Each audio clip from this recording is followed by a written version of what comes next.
હાય friend, કેમ છો બધા? મજામાં? જો આપણે પાવભાજી બનાવવાની છે એટલે બધું શાકભાજી બાફવા મૂકી દીધી છે. અહીંયા મરચાં,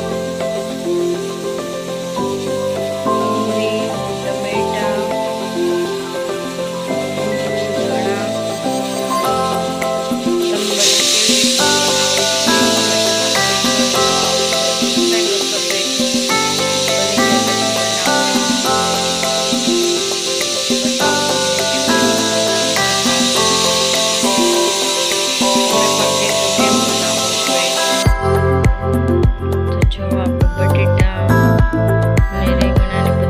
રીતે ફુલાવર ને એવું બધું કટિંગ પણ થઈ ગયું છે.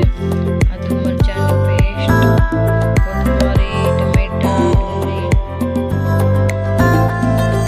નાખી છે એટલે બતાવું તમને કેવી રીતના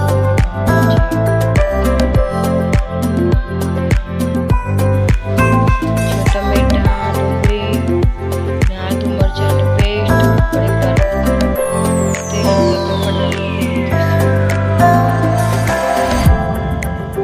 હવે આને એકદમ ચૂંદો કરી નાખ્યો છે. ઘણી ટેસ્ટ નાખી દીધી.